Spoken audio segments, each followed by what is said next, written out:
Kita bertemu kembali dalam pembelajaran biologi kita kali ini. Kali ini kita akan melihat tentang Monera. Tapi sebelumnya kita lihat dulu apa-apa saja tujuan pembelajaran kita khususnya pada hari ini. Yang pertama, untuk mengetahui apa itu Monera. Yang kedua, untuk mengetahui pembagian Monera. Yang ketiga, untuk mengetahui ciri-ciri Eubacteria. Dan yang keempat, untuk mengetahui struktur tubuh bakteri. Nah, di sini ada beberapa gambar. Yang manakah gambar bakteri? Ini ada gambar 1, ini ada gambar 2, gambar ketiga, gambar keempat, gambar kelima, dan gambar keenam. Silakan dicari tahu yang manakah gambar bakteri. Nanti ditunggu jawabannya di GC. Apakah itu Monera?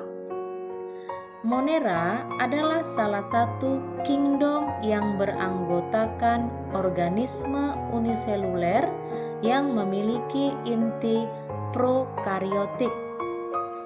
Arti prokariotik adalah tidak memiliki membran inti.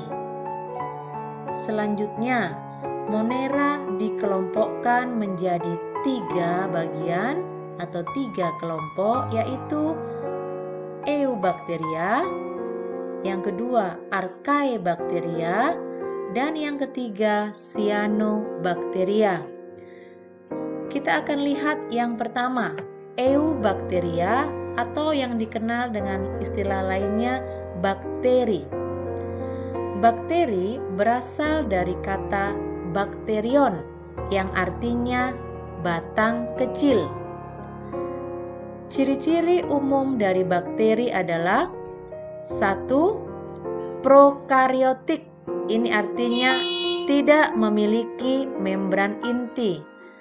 Yang kedua, uniseluler, artinya bersel satu.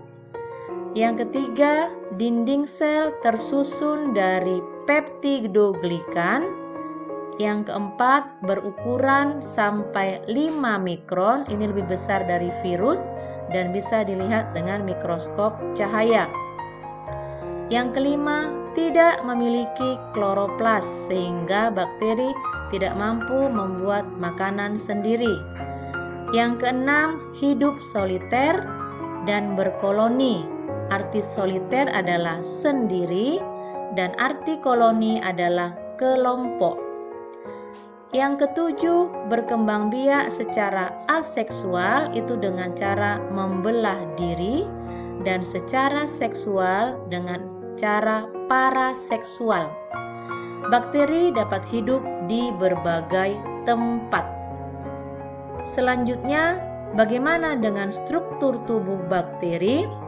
Nah, di sini ada gambar bakteri dengan bagian-bagian tubuhnya.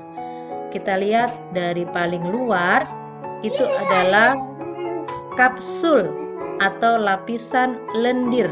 Ini paling luar. Kapsul ini berfungsi untuk mencegah atau mempertahankan diri bakteri dari antibodi sel inangnya. Selanjutnya, setelah kapsul atau lapisan lendir, terdapat dinding sel. Ini lapisan kedua adalah dinding sel.